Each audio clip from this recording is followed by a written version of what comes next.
اس نے لالی کے بتائے ہوئے طریقے کے مطابق اچھل کر دیوار کا بالائی حصہ پکڑنے اور اسے پکڑ کر اوپر چڑھنے کی کوشش کی، لیکن کامیاب نہ ہو سکا۔ اس کی دونوں ہتھیلیاں دیوار کی رگڑ سے چھل گئیں۔ وہ گھپ اندھیرے میں کچھ دیر خاموش کھڑا رہا، پھر آگے بڑھا۔ گھر کے آنگن میں شیشم کا درخت تھا۔ درخت کی ایک ڈال دیوار چھوتی ہوئی گلی میں نکل آئی تھی۔ ڈال مضبوط اور خاصی نیچی تھی۔ ایسا محسوس ہوتا تھا کہ گلی کے بچوں نے لٹک لٹک کر اسے نیچے جھکا دیا ہے۔ رحیم داد نے درخت کی جھکی ہوئی شاخ دیکھی اور اس کے نیچے کھڑا ہو گیا۔ اس نے پیروں سے جوتے اتارے اور دیوار کے ساتھ اندھیرے میں اس طرح رکھ دیے کہ صاف نظر نہ آئے۔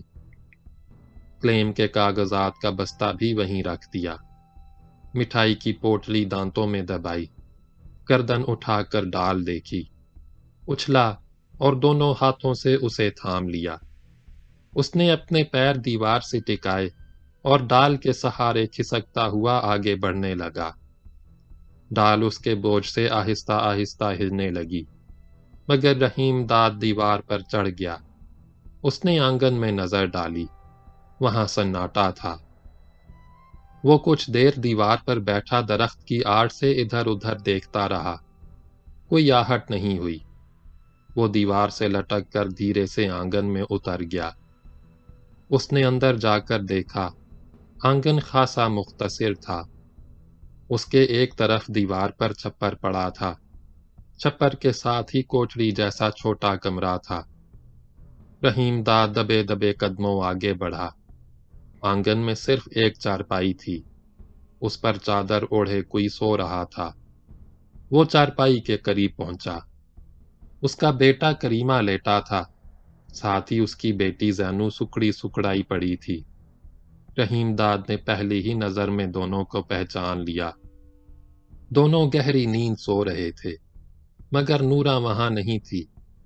اس نے گردن موڑ کر چھپر کے نیچے دیکھا، وہاں بھی کوئی نہیں تھا۔ کمرے کا دروازہ بند تھا، اس کی ایک جھری سے ہلکی ہلکی روشنی پھوٹ رہی تھی۔ رحیم داد نے سوچا، نورا کمرے میں ہوگی۔ وہ بچوں کے سرہانے اندھیرے میں بت بنا کھڑا تھا۔ دونوں بچے ستاروں کی روشنی میں آنکھیں بند کیے لیٹے تھے۔ رحیم داد نے غور کیا، کریمے کا قد کچھ لمبا ہو گیا ہے۔ زینو کے چہرے پر وہی پہلی سی معصومیت ہے، وہی بھول پن۔ اس نے دھیرے سے اپنا ایک ہاتھ بڑھایا، زینو کے بال چھوئے۔ اس کا ہاتھ کپ کپا رہا تھا۔ زینو کے بال خاک اور میل سے چیکٹ ہو رہے تھے۔ اسے دکھ ہوا کہ نورا نے بچوں پر توجہ دینا چھوڑ دی ہے۔ اس نے ٹھنڈی سانس بھری، جھکا اور زینو کے ایک رخسار پر اپنے لرزتے ہونٹ رکھ دیے۔ وہ بے خبر سوتی رہی۔ اس نے آہستہ سے کریمے کی پیشانی چومی۔ وہ بے چین ہو کر کلبلایا۔ رحیم داد جھٹ چارپائی کے سرہانے دبک کر بیٹھ گیا۔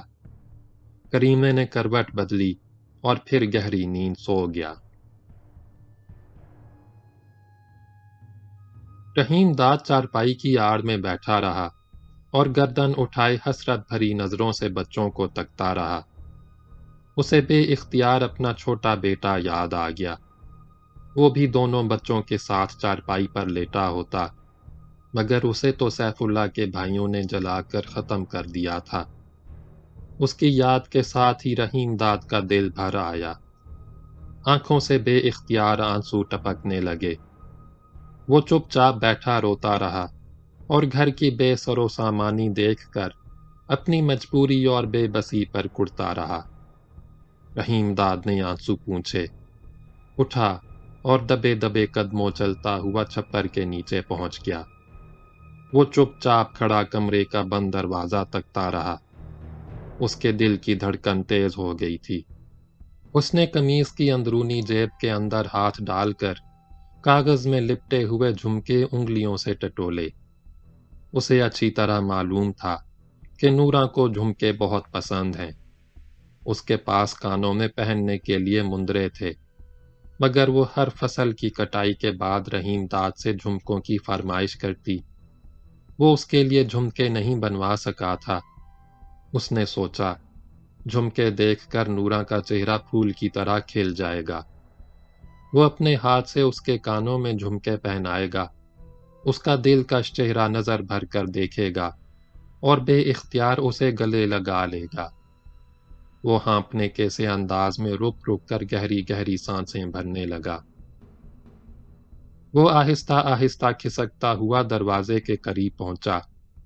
دروازے میں خاصی چوڑی جھری تھی۔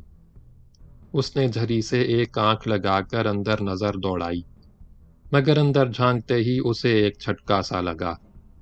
وہ لرز کر رہ گیا۔ اس نے دیکھا کمرے کے اندر چارپائی پر نورا لیٹی ہے۔ اس کے ساتھ کوئی مرد تھا جس کے سینے پر ایک ہاتھ پھیلائے وہ کروٹ کے بل سو رہی تھی۔ مرد کا چہرہ وہ نہیں دیکھ سکا۔ اس کا صرف ماتھا اور سر کے بال نظر آ رہے تھے۔ چہرہ نورا کے بازو کی آڑ میں چھپا ہوا تھا۔ یہ ہولناک منظر وہ زیادہ دیر نہیں دیکھ سکا۔ الگ ہٹ گیا۔ غصے سے اس کا خون کھول رہا تھا۔ وہ ذرا دیر چپ چاپ کھڑا رہا۔ اس نے جھری سے پھر اندر دیکھا۔ اس کا غصہ اور شدید ہو گیا۔ اس نے نظریں ہٹا لیں، جیب میں ہاتھ ڈال کر چاقو نکالا، اسے آہستہ سے کھولا۔ وہ دونوں کو سوتے ہی میں قتل کر دینا چاہتا تھا۔ دل میں یہ ٹھان کر اس نے دروازے کو آہستہ سے دھکا دیا۔ دروازہ چرچراتا ہوا ذرا سا کھل گیا، مگر دروازے کی چرچراہٹ کے ساتھ ہی نورا کی آنکھ کھل گئی۔ اس نے گردن موڑ کر دیکھا۔ رحیم داد دروازے کے بیچوں بیچ کھڑا تھا۔ اس کی آنکھیں خون خوار ہو رہی تھیں، چہرے پر وحشت برس رہی تھی۔ دونوں کی نظریں ملیں۔ نورا نے پہلے تو اسے حیرت سے دیکھا، پھر اس کی آنکھیں خوف سے پھٹ گئیں۔ اس کے منہ سے ہلکی سی چیخ نکلی۔ وہ اٹھ کر بیٹھ گئی۔ رحیم داد جھٹ دروازے کے سامنے سے ہٹ گیا، چھپر سے باہر نکلا۔ قریب ہی گھاس پھوس کا مٹھا تھا اور خاصا بڑا تھا۔ فرار ہونے کی گنجائش نہیں تھی۔ رحیم داد مٹھے کی آڑ میں دبک کر بیٹھ گیا۔ اس نے چاقو مضبوطی سے ہاتھ میں تھام لیا۔ ذرا دیر بعد کوئی دھوتی باندھتا ہوا دروازے سے نکل کر چھپر کے نیچے آ گیا۔ رحیم داد نے حیرت سے آنکھیں پھاڑ کر دیکھا۔ وہ جمال دین تھا۔ ہاں، وہی تھا۔ وہ کمرے کے اندر سے نکلتی ہوئی چراغ کی روشنی میں کھڑا دھوتی باندھ رہا تھا۔ اس کے پیچھے نورا تھی، دروازے کی دہلیز سے ذرا آگے بڑھ کر سہمی ہوئی کھڑی تھی۔ رحیم داد دونوں کو دیکھ رہا تھا۔ جمال دین نے گھبرائی ہوئی نظروں سے ادھر ادھر دیکھ کر کہا، یہاں تو کوئی نہیں، جانے تو کیا دیکھ کر ڈر گئی؟ وہ آہستہ سے بولی، میں نے اسے خود دیکھا تھا۔ ہمارے پاس دھرائی کیا ہے جو کوئی چوری کرنے آئے؟ وہ چور تو نہیں لگتا تھا۔ پھر کیا لگتا تھا؟ اس کی داڑھی تھی، مونچھیں تھیں، اجلا کرتا اور شلوار پہنے ہوئے تھا۔ چور تو وہ نہیں ہو سکتا۔ جمال دین نے قیاس آرائی کی۔ چور تو منہ پر منڈاسا باندھ کر آتے ہیں، ان کی تو صرف آنکھیں نظر آتی ہیں۔ جانے تو نے کیا دیکھا، تیری بات سمجھ نہیں آئی۔ نہیں دینے، میں نے اسے ٹھیک طرح دیکھا ہے۔ بیچ دروازے میں کھڑا مجھے لال لال آنکھوں سے گور رہا تھا۔ اس نے ذرا رک کر کہا، ہائے کیسی ڈراؤنی آنکھیں تھیں، ڈر کے مارے میری تو چیخ بھی نہ نکل سکی۔ جمال دین جھٹ اندر گیا اور لمبی لاٹھی نکال کر لایا۔ وہ زور زور سے کھنکارتا ہوا آنگن میں آیا، شیشم کے درخت کی طرف گیا، بچوں کی چارپائی کے پاس پہنچا۔ وہ ابھی تک بے خبر سو رہے تھے۔ جب وہ گھاس پھوس کے ڈھیر کی طرف بڑھا تو رحیم داد سکڑ کر اور دبک گیا۔ اس نے چاقو مضبوطی سے انگلیوں میں بھینچ لیا۔ جمال دین قریب آ گیا۔ جب تک وہاں کھڑا رہا، رحیم دانت سانس روکے رہا۔ جمال الدین چند لمحے ٹھہرا۔ اسے جمال الدین کے صرف پیر نظر آ رہے تھے۔ جمال الدین مڑا اور بیرونی دروازے کی جانب بڑھا۔ قریب جا کر اس نے دروازہ کھولا اور گھر سے باہر چلا گیا۔ نورا چھپر کے نیچے دھندلی روشنی میں تنہا کھڑی تھی۔ رحیم دانت دکھ اور نفرت کے ملے جلے احساسات کے ساتھ ٹک ٹکی باندھے اسے تکتا رہا۔ وہ گردن اٹھائے دروازے کی جانب دیکھ رہی تھی۔ اسے جمال الدین کا بے چینی سے انتظار تھا۔ اس کی خوشنما لمبی گردن میں اس وقت بھی وہی خم تھا جسے دیکھ کر وہ وارفتہ ہو جاتا تھا۔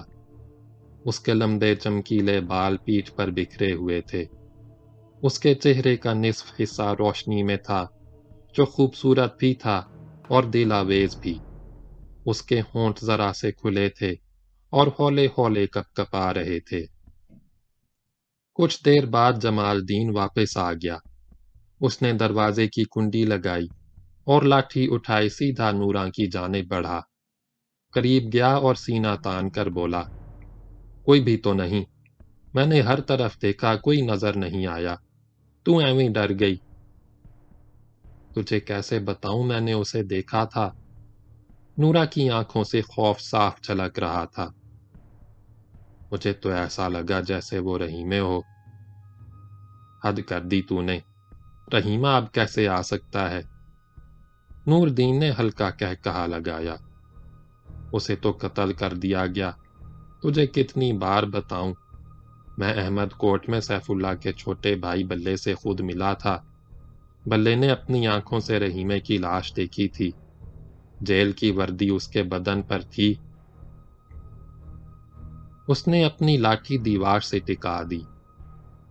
اب تو رحیمے کی لاش بھی دفن کر دی گئی۔ وہ قبر سے اٹھ کر تو یہاں آنے سے رہا۔ وہ ایک بار پھر بے نیازی سے ہنسا۔ تو نے سفنا دیکھا ہوگا۔ میں تجھے کیسے بتاؤں؟ نورا نے دروازے کی دہلیز کی جانب اشارہ کیا۔ وہ اس جگہ آنکھیں نکالے مجھے گھور رہا تھا۔ وہ چند لمحے خاموش کھڑی سوچتی رہی، پھر بڑبڑانے کے سے انداز میں دھیرے دھیرے بولنے لگی۔ رحیمے کے داڑھی نہیں تھی، پر لگتا وہی تھا۔ اس کا بھوت آیا ہوگا۔ جمال الدین نے مسکراتے ہوئے کہا، لگتا ہے تو اسے بھولی نہیں۔ نورا نے کچھ نہیں کہا۔ جمال الدین نے اسے خاموش پا کر چھیڑنے کی کوشش کی۔ لگتا ہے ابھی تک اسی کے چکر میں رہتی ہے، یاد تو آتا ہوگا۔ یاد تو آتا ہے، وہ آہستہ سے بولی۔ 7 برس اس کا ساتھ رہا ہے۔ ذرا سوچ، 7 برس تھوڑے نہیں ہوتے۔ پھر یہ بچے موجود ہیں۔ اس نے آنگن میں پڑی ہوئی چارپائی کی جانب اشارہ کیا۔ یہ اسی کے تو ہیں، وہ میرے بچوں کا پیو تھا۔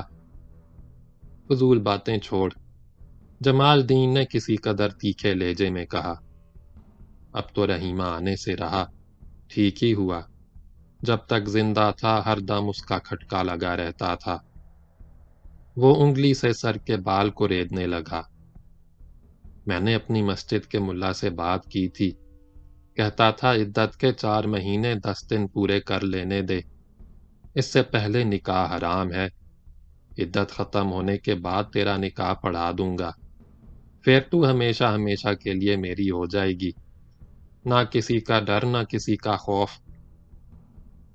یہ تو ٹھیک ہے، پر تو کوئی ٹھیک ٹھاک دھندا تو کر۔ نورا نے بجھے ہوئے لہجے میں کہا، دیکھ تو گھر کی کیا حالت ہو رہی ہے۔ کر لوں گا، اب تو ضرور کوئی ٹھیک سا دھندا کرنا پڑے گا۔ ہمیشہ ایسی ہی باتیں کرتا ہے، نورا نے گلہ کیا۔ تیری انہی باتوں میں آ کر میں نے اپنا کھانا خراب کر دیا۔ کرما بھری بیکار میں اپنا مغز خراب نہ کر۔ جمال الدین نے نرم لہجے میں اسے منانے کی کوشش کی۔ پرواہ نہ کر، سب ٹھیک ہو جائے گا۔ ایسا کر، احمد کوٹ والی زمین واپس لینے کی کوشش کر۔ اب تو سیف اللہ کے بھائیوں کا غصہ ختم ہو گیا ہوگا۔ رحیمیں بھی نہیں رہا جس سے ان کی دشمنی تھی۔ اب انہیں ہم سے کیا لینا؟ انہوں نے تو زبردستی ہماری زمین دبا رکھی ہے۔ کہتی تو ٹھیک ہے، جمال الدین نے اتفاق کیا۔ میں تجھے اور دونوں بچوں کو احمد کوٹ لے جاؤں گا۔ تو سیف اللہ کی ماں کے پاس جانا، اس کے سامنے رونا پیٹنا۔ سنا ہے غصہ تو اس کا تیز ہے پر دل کی بری نہیں۔ تجھ پر اور بچوں پر ترس کھا کے زمین واپس کر دے تو کوئی تعجب کی گل نہیں۔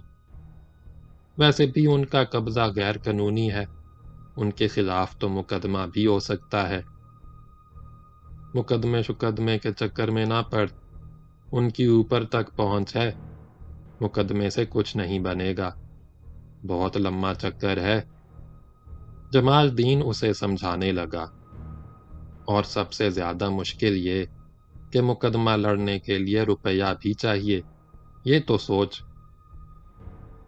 پکی 12 کلہ زمین ہے، 12 کلہ زمین کم نہیں ہوتی۔ میں کب کہتا ہوں کم ہوتی ہے؟ جمال الدین نے مسکرا کر کہا۔ پر جیسا میں کہتا ہوں ویسا کر، اس طرح کام آسان ہو جائے گا۔ بول کیا کہتی ہے؟ جیسا تو کہتا ہے وہی کروں گی، پہلے بھی تیری بات میں نے کب نہیں مانی۔ اس نے ایک خاص ادا سے جمال الدین کو دیکھا اور زیر لب مسکرانے لگی۔ رحیم جیل میں تھا تبھی تیری بن گئی تھی، تو نے مجھ پر جادو کر دیا تھا۔ میں نے جادو کر دیا تھا یا تو نے؟ ذرا اپنی موٹی موٹی آنکھیں دیکھ۔ جمال الدین ہنس کر بولا، میں نے تیرے لیے پنڈ چھوڑا، گھر والوں سے جھگڑا کیا، سب کو چھوڑ دیا، تیرا بن گیا۔ اور بھی باتیں ہیں؟ نورا نے اس کی آنکھوں میں آنکھیں ڈال کر کہا، اس رات مجھے احمد کوٹ سے نکال کر یہاں نہ لاتا تو سیف اللہ کے بھائی مجھے اور میرے ان دونوں بچوں کو بھی ختم کر دیتے۔ تجھے کیا پتا تیرے لیے میں جان کی بازی لگا سکتا ہوں؟ جمال الدین نے بڑے جوش سے کہا، تجھ میں بات ہی ایسی ہے۔ کیا بات ہے مجھ میں؟ کچھ بھی تو نہیں۔ وہ بڑے ناز سے مسکرائی۔ پر اتنا ضرور ہے، میں اب تیری ہو گئی، تجھے نہیں چھوڑوں گی، کبھی نہیں چھوڑوں گی۔ تو مجھے چھوڑ دے یہ دوسری بات ہے، میں تجھے چھوڑ دوں یہ کیسے ہو سکتا ہے؟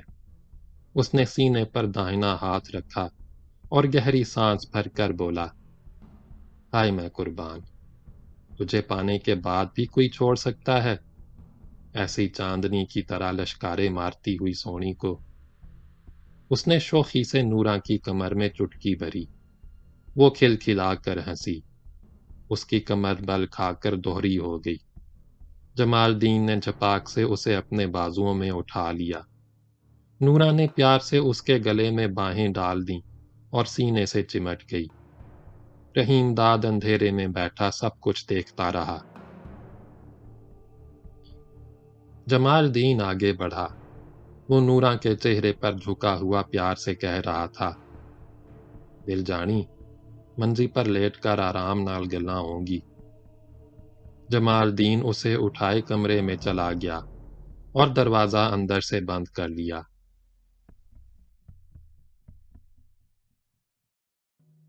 نورا کمرے کے اندر تھی، اس کے بچے آنگن میں کھلے آسمان کے نیچے چارپائی پر بے خبر سو رہے تھے، اور رحیم داد گھاس کے ڈھیر کی آڑ میں دبکا بیٹھا تھا۔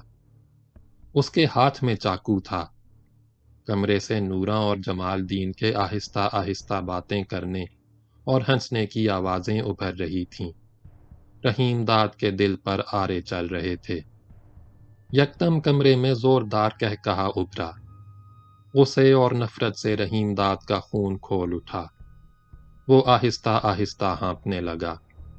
اس نے چاقو مضبوطی سے تھام لیا اور اٹھ کر کھڑا ہو گیا۔ وہ چاقو ہاتھ میں سنبھالے دھیرے دھیرے چھپر کی جانب بڑھا۔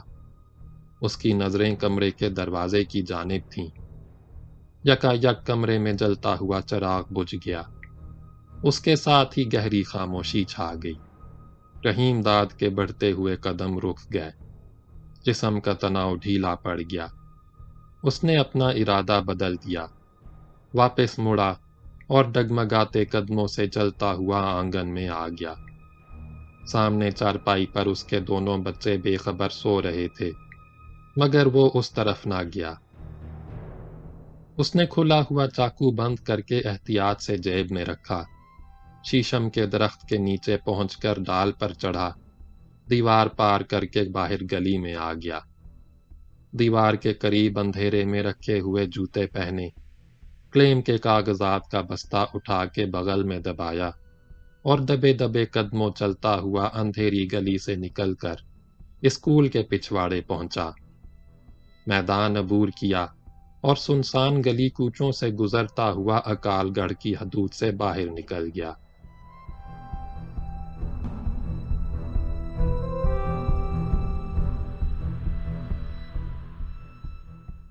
رحیم داد دل گرفتہ اور نٹھال تھا۔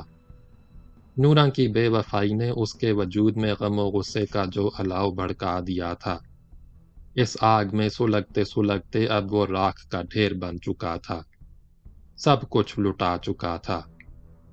رات دم بخود کھڑی تھی، ہوا درختوں میں سسکیاں بھر رہی تھی، رحیم داد کی آنکھوں سے آنسو رواں تھے۔ وہ اپنے ماضی کا لاشا اٹھائے بوجھل قدموں سے چلتا ہوا آگے بڑھتا رہا۔ آگے جا کے اس نے نہر کی پلیا عبور کی، سامنے کرتارپور کی بستی اندھیرے میں لپٹی اونگ رہی تھی۔ اس نے نظر بھر کر اس طرف دیکھا، جھٹکا اور دوسری طرف مڑ گیا۔ کرتارپور نہ گیا، اب اسے کرتارپور سے کوئی دلچسپی نہ تھی۔ اکال گڑھ جانے سے پہلے اس نے بیوی بچوں کے ساتھ ایک نئی زندگی بسر کرنے کے جو منصوبے باندھے تھے، سب ملیا میٹ ہو چکے تھے۔ اس کے ذہن پر ابھی تک نوراں اور جمال دین بھیانک خواب بن کر چھائے ہوئے تھے۔ اس نے اندرونی جیب سے کاغذ میں لپٹے ہوئے جھمکے نکالے، ان پر نظریں جمائے دیکھتا رہا۔ دیکھتے دیکھتے اس کی آنکھیں غصے سے دہکنے لگیں، چہرے پر وحشت برسنے لگی۔ اس نے جھمکے نہر میں پھینک دیے، پرنا کھول کر مٹھائی نکالی اور اسے بھی حقارت سے پھینک دیا۔ وہ نوراں اور بچوں سے اب کوئی رشتہ کوئی واسطہ رکھنا نہ چاہتا تھا۔ وہ نہر کے کنارے کنارے چلتا رہا۔ رات تاریک اور بوجھل تھی۔ رحیم داد تھکن اور ذہنی کرب سے نڈھال تھا، دل ڈوب رہا تھا۔ آگے جانے کی سکت رفتہ رفتہ کم ہو رہی تھی۔ کھیتوں کا سلسلہ کب کا ختم ہو چکا تھا۔ نہر سے ہٹ کر جھنگر تھا، ویران اور جنگلی جھاڑیوں سے بھرا ہوا۔ وہ جھنگر میں داخل ہوا، لیکن زیادہ دور نہ گیا۔ مٹی کے ایک تودے کے قریب بے حال ہو کر بیٹھ گیا اور گہری گہری سانسیں بھرنے لگا۔ رات اس نے جھنگر میں بسر کی، تاروں کی چھاؤں میں اٹھا، نہر پر جا کے منہ ہاتھ دھویا۔ نسیم سحر کے نرم نرم جھونکوں میں فرحت اور تازگی تھی، زندگی کی ہلچل تھی۔ سورج طلوع ہو رہا تھا، ہلکی ہلکی دھوپ میں ریت کے ذرے جگمگا رہے تھے۔ رحیم داد راہگیروں کی نظروں سے بچتا بچاتا ویران اور سنسان راستوں سے گزرتا ڈھولا امیر خاں کی جانب گامزن تھا۔ دھوپ کی تمازت میں برابر اضافہ ہو رہا تھا۔ اس کی پیشانی پر پسینے کے قطرے جھلملا رہے تھے۔ جمال دین خطرہ بن کے اس کے سر پر منڈلا رہا تھا۔ اسی کے خوف سے رحیم داد نے کرتارپور کو خیر باد کہا تھا۔ وہاں سے چلتے وقت اسے ایک ہی محفوظ ٹھکانہ نظر آیا تھا، اور وہ تھا ڈھولا امیر خان۔ وہاں اس کی چھوٹی بہن بیگمہ کا گھر تھا۔ ماں باپ بہت پہلے مر چکے تھے۔ بیگمہ کے سوا رحیم داد کی کوئی بہن تھی نہ بھائی۔ بیگمہ کی شادی چچا زاد بھائی مولا داد سے ہوئی تھی۔ رحیم داد کا چچا ابھی زندہ تھا۔ وہ ڈھولا امیر خان میں رہتا تھا، خاصا کھاتا پیتا زمیندار تھا۔ اس کے پاس 40 ایکڑ سے اوپر نہری زمین تھی۔ اس پر وہ اپنے 2 بیٹوں کے ساتھ کاشت کرتا تھا۔ بیگمہ کی شادی کے کچھ ہی عرصے بعد چچا سے رحیم داد کے تعلقات خراب ہو گئے۔ سبب یہ تھا کہ بیگمہ کی شادی کے وقت رحیم داد کنوارا تھا۔ جب رحیم داد کی شادی کا سلسلہ چھڑا تو چچا نے چاہا کہ رحیم داد کا بیاہ اس کی منجلی بیٹی بیدی سے ہو جائے، مگر رحیم داد وٹے سٹے کی شادی پر رضامند نہیں ہوا۔ اس نے نورا سے بیاہ کر لیا۔ نورا پر وہ بہت پہلے سے فریفتہ تھا۔ یہ بات بیگمہ کو معلوم تھی اور مولا داد کو بھی۔ چچا اس قدر ناراض ہوا کہ نہ تو شادی میں خود شریک ہوا، نہ بیٹے اور بہو کو شریک ہونے دیا۔ تعلقات اس قدر کشیدہ ہو گئے کہ شادی کے بعد بیگمہ اور اس کی سسرال سے کوئی بھی رحیم داد کے گھر نہیں آیا۔ رحیم داد بھی نہیں گیا۔ سال ہا سال گزر گئے، مگر جن دنوں رحیم داد منٹگمری جیل میں تھا، ایک روز بیگمہ سسر اور شوہر سے چھپ کر اس سے ملنے آئی۔ اسے دیکھ کر پھوٹ پھوٹ کے روئی۔ وہ بے قرار ہو کے سلاخوں سے سر ٹکراتی تھی اور تڑپ کر کہتی تھی، ہائے ویر، تو نے یہ کیا کر لیا؟ رحیم داد اسے تسلی دیتے دیتے خود بھی رونے لگتا۔ اسے اچھی طرح معلوم تھا کہ بیگمہ اس سے ٹوٹ کر محبت کرتی ہے، لیکن بیگمہ اس سے ملنے دوبارہ جیل نہیں آئی، آنے کا موقع ہی نہیں ملا ہوگا۔ رحیم داد کو یقین تھا کہ اس کے مرنے کی خبر سن کر بیگمہ احمد کوٹ ضرور پہنچی ہوگی اور اب تک اسے یاد کر کے آنسو بہاتی ہوگی۔ وہ اگر اس کے پاس پہنچ جائے تو وہ بھائی کو زندہ دیکھ کر خوشی سے دیوانی ہو جائے گی، اسے اپنے گھر میں ضرور پناہ دے گی۔ مولا داد بھی نیک اور بھلا مانس تھا، بیوی کو چاہتا بھی بہت تھا، لہذا رحیم داد سے خلوص اور ہمدردی رکھتا۔ خفقی صرف چچا کی تھی۔ شام کا دھندلکا پھیلتا جا رہا تھا۔ رحیم داد خاموش کھڑا سوچ رہا تھا کہ آیا اسے فوراً بیگمہ کے پاس پہنچ جانا چاہیے یا نہیں۔ اس تذبذب کی وجہ اس کا چچا تھا۔ وہ بڑا ضدی اور سخت گیر تھا۔ رحیم داد کو خدشہ تھا کہ اسے دیکھ کر کہیں وہ بھڑک نہ اٹھے، ایسا ہنگامہ نہ برپا کر دے کہ اس کا راز فاش ہو جائے، گاؤں والوں کو پتہ چل جائے کہ وہ کون ہے۔ وہ ایسا کوئی خطرہ ہرگز مول لینا نہیں چاہتا تھا۔ اب وہ رحیم داد کے بجائے چودھری نور الہی کے روپ میں زندہ رہنا چاہتا تھا، جس کے کلیم کے کاغذات کا بستہ وہ نہایت احتیاط سے سنبھالے ہوئے تھا۔ رحیم داد نے بہت سوچ بچار کے بعد طے کیا کہ گھر جانے کے بجائے اسے پہلے کسی نہ کسی طرح بیگمہ سے ملنا چاہیے، اور اس کے مشورے سے ڈھولا امیر خان نے ٹھہرنے کا فیصلہ کرنا چاہیے۔ وہ ہر خطرے سے بچنا چاہتا تھا۔